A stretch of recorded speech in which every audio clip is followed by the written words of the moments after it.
Hello बच्चों, क्या हालचाल? सब बढ़िया, एकदम फिट एंड फाइन। सो अब तुम्हारा एसएसटी का एग्जाम है।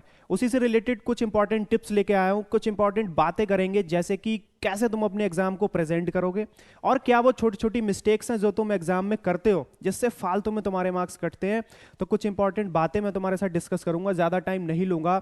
और 2 से 3 ऐसी हैकिंग टिप्स बताऊंगा जिनसे तुम अपने एवरेज से बहुत बहुत अच्छे मार्क्स ला सकते हो। जैसे कि सबसे पहली बात वही कि हमें 15 मिनट्स पहले क्वेश्चन पेपर मिल जाएगा रीडिंग के लिए। उस रीडिंग टाइम में हमें क्या करना है, सारे एमसीक्यूज कर लेने हैं। कैसे करने हैं? देखो, क्वेश्चन पेपर पे कोई ज्यादा बड़ा टिक नहीं करना, ठीक है? पेन या पेंसिल हमें नहीं चलानी। पेंसिल से एक स्मॉल डॉट आंसर जो भी है चारों ऑप्शन में से उस पर बना लेना, ठीक है? ऐसे सारे एमसीक्यू प्रैक्टिस कर लेना। उसके बाद दूसरी बात, अच्छे से आगे के सारे क्वेश्चंस रीड करो। जहां भी तुम्हें इंटरनल चॉइस दिखाई दे उस इंटरनल चॉइस वाले क्वेश्चन को पढ़ो, कौन सा तुम्हें क्वेश्चन अटेम्प्ट करना है। तुम 100% अगर श्योर हो कि मुझे यही वाला क्वेश्चन अटेम्प्ट करना है तो उसको वहां पर मार्क कर लो, ठीक है? क्योंकि जब तुम दोबारा घूम करके आओगे उस क्वेश्चन को करने, तो दोबारा से तुम्हें दोनों क्वेश्चन नहीं पढ़ने हैं। वो टाइम तुम्हारा बचेगा क्योंकि तुम पहले से ही कैलकुलेट करके बैठे हो कि मुझे ये वाला क्वेश्चन अटेम्प्ट करना ही करना। अब आगे मूव किया। अब कभी कभी क्या होता है कि इंटरनल चॉइस वाले क्वेश्चन में भाई 50-50% चांस है। ये एसएसटी का पेपर है, थ्योरेटिकल पेपर है, ठीक है? अब साइंस का तो पेपर है नहीं कि भाई न्यूमेरिकल 100% श्योर है मुझे ये करना है या मुझे वो करना है। एसएसटी में क्या होता है कि दोनों क्वेश्चन पे हम 50-50% श्योर है कि यार ये करें या फिर ये करें। इसमें भी मैं 3 से 4 पॉइंट लिख दूंगा, इसमें भी 3 से 4 पॉइंट लिख दूंगा, बट करूं तो करूं कौन सा? 50-50%। तो वहां पर ज्यादा टाइम वेस्ट मत करो, ठीक है? उसको दोबारा में आके फिर एक बार पढ़ लेना, फिर कर लेना, आगे मूव ऑन कर जाओ। अब देखो, हमारा शुरू से टारगेट ये रहता है कि हम लास्ट के 15 से 20 मिनट्स अपने बचा लें रिवीजन टाइम के लिए, ठीक है? अब हम देखो शुरू के ही 15 मिनट्स को एक स्मार्ट तरीके से यूटिलाइज कर चुके हैं, एमसीक्यू सारे कर चुके हैं, मोस्ट प्रोबेबली इंटरनल चॉइस वाले क्वेश्चन है उनका सिलेक्शन कर चुके हो। जो सबसे लास्ट वाले सेक्शन में तुम्हें मैप वर्क दे रखा होगा, मैप पे जाओ, मैप को पढ़ो। मैप हमें लेबलिंग करने के लिए आएगा। A B C D map में पॉइंट दे रखे होंगे, ठीक है? और जो भी क्वेश्चन में डाटा दिया होगा उसको वहां पर हमें फिल करना है।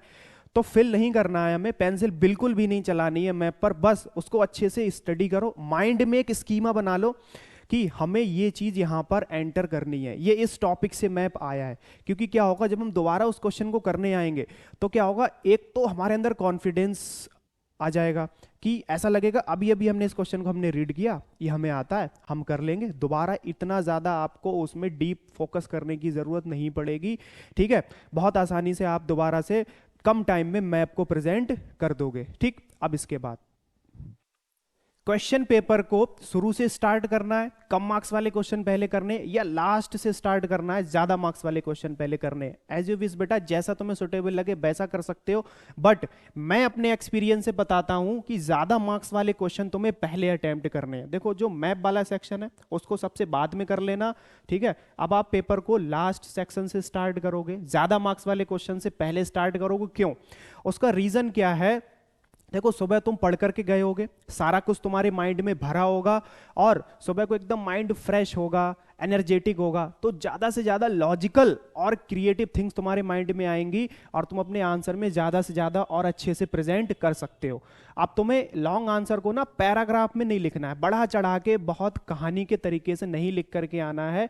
देखो, लॉन्ग आंसर को प्रेजेंट कैसे करना है, सपोज दैट तुमने उठाया है सेक्शन ई, ठीक है? और सेक्शन ई में तुम अपने आंसर को प्रेजेंट कैसे करोगे? देखो, यहां पर तुम्हें ऊपर मेंशन कर देना है सेक्शन ई,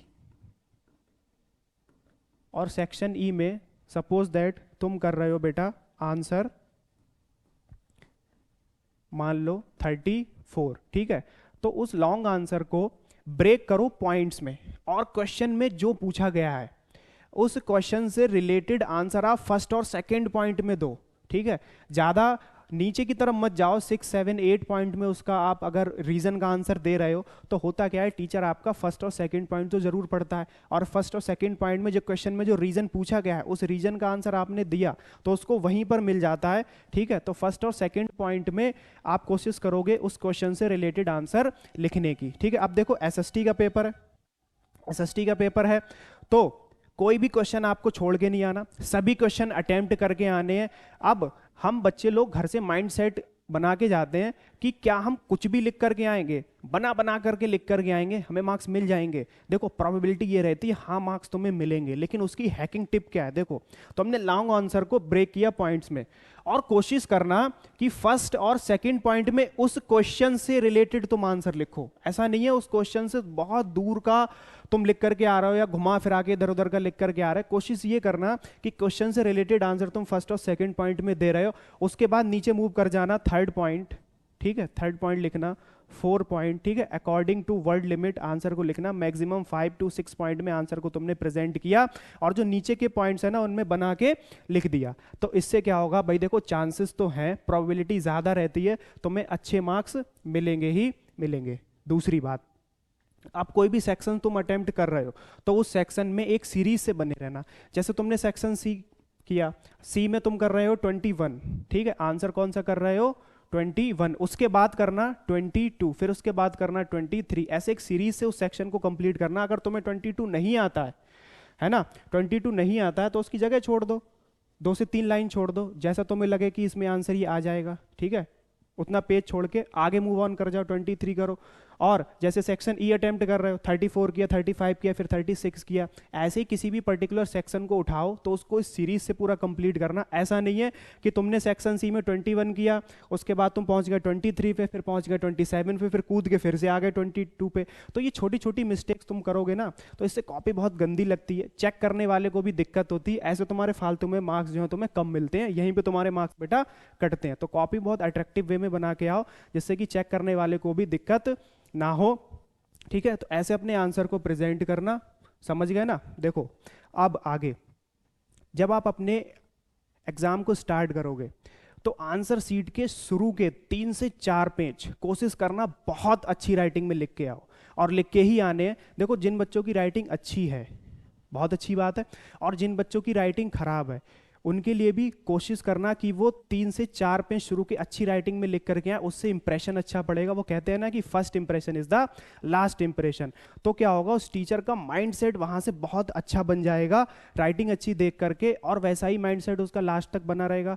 देखो हम करते क्या भाई, अपने एग्जाम को खींचने के चक्कर में, क्वेश्चन पेपर को फिनिश करने के लिए क्या करते हैं भाई, बीच में तो खिचड़ी पकी जाती है भाई राइटिंग में, है ना, इतना एम्बेरसमेंट हो जाते हैं कि राइटिंग स्पीड बढ़ाने के चक्कर में हमारी राइटिंग थोड़ी बहुत ऊपर नीचे हो जाती है। तो स्टार्टिंग में बहुत अच्छी राइटिंग लिखना है, गुड इंप्रेशन स्टार्टिंग से ही क्रिएट करना, इसके हमें बहुत अच्छे मार्क्स मिलेंगे, समझ गए। ऐसे अपने आंसर को प्रेजेंट करके आना, लगे रहो तैयारी में, मेहनत करते रहो, बहुत अच्छा पेपर होगा बच्चों तुम्हारा, मेरी सारी बेस्ट विशेस तुम्हारे साथ हैं।